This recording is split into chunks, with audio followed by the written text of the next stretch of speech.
Nagdako po tayo sa ating pong tithes and offering para po sa ating pong encouragement. Ito po ay share sa atin ni Brother Ray Lozada.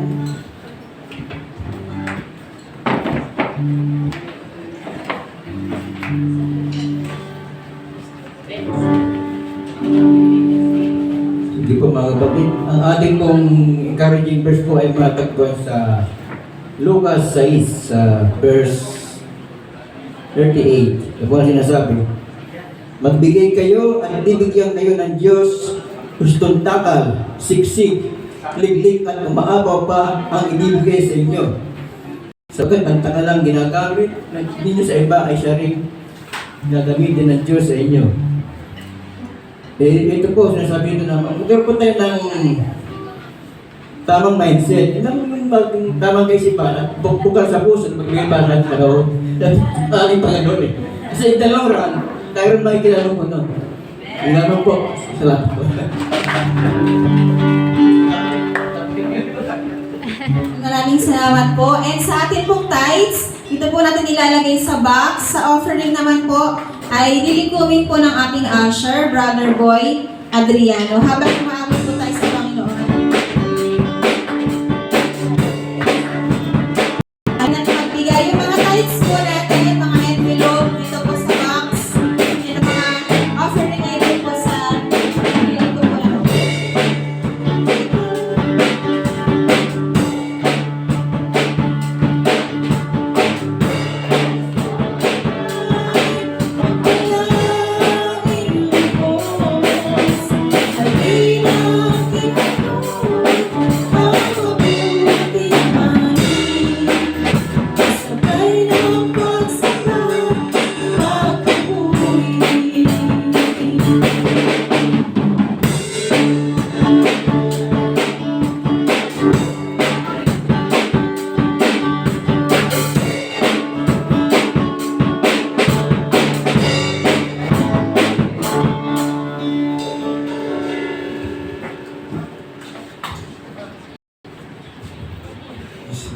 Maraming salamat po Lord sa mga ito Panginoon, sa mga nagbigay po at bigyan po ng biyaya ng mga sa inyo.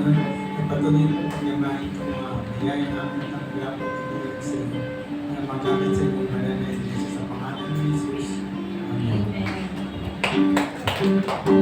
Salamat po, Brother Boy. Ngayon po ay nasagawa po natin ang project po ng finance. Ang 5 piso mula sa puso. Punta po tayo sa harapan para po sa pagkakalabot.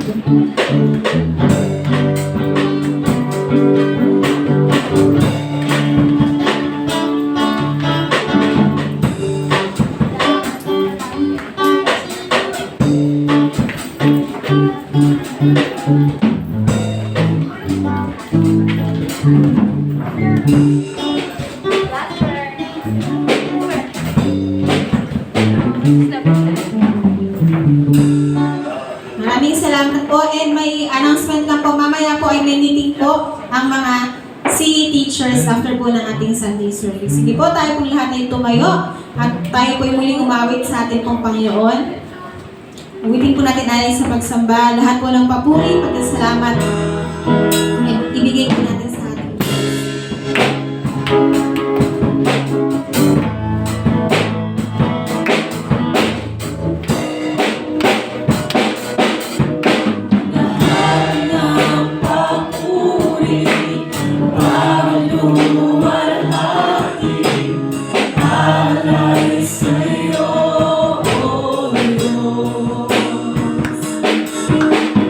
Ang aming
Lord, salamat po sa aming natapos na gawain, sa isang malayang pagpupuri, pagsamba, sa iyong mga salita na nagpapaalala po sa amin, Lord, ang kahalagahan ng aming patuloy, Lord, na paglilingkod po sa iyo ng journey ng aming pong buhay. Dalangin ko po, Lord, ingatan mo po ang aking mga kapatid, pagpalain mo po ang kanilang mga trabaho, pagpalain mo po ang kanilang buhay, pagpalain mo po ang kanilang pamilya, Panginoon. Dalangin ko po ikaw ang Diyos na patuloy na pumatnubay, Panginoon, at sa muli, sa isang linggong tatahakin ng aming buhay, ang iyong pagsama at pangunguna ay ang aming maranasan. Sa sandali po ito, sa pagtataas ko po ng aking kamay, iparanas mo po sa amin ang iyong po mayamang basbas. Ang pag-ibig ng ating Amang nasa langit, ang patuloy nating maranasan, ang pagliligtas ng ating Panginoong Hesus, at ang patuloy niyang pagpapalago sa ating pananampalataya. At kayo na rin ang pakikipisan ng Diwang Banal, ang siyang sumaating lahat mula ngayon sa magpakailanman. Amen. Amen.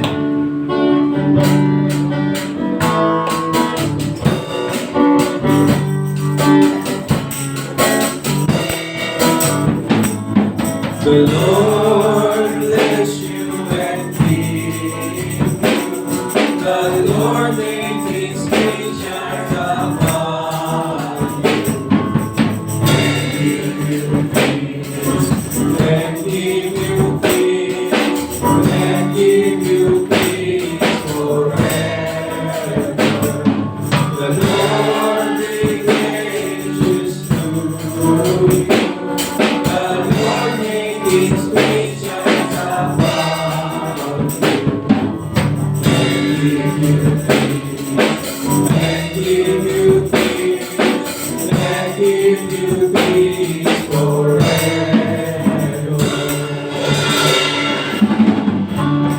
God bless po. Tayo po'y muli umawit sa Panginoon. Tayo po'y Nanging sa'yo lamang, Diyos na makapangyarihan, makapangyarihan ka. Ang pag-ibig mo'y sapat sa kanila.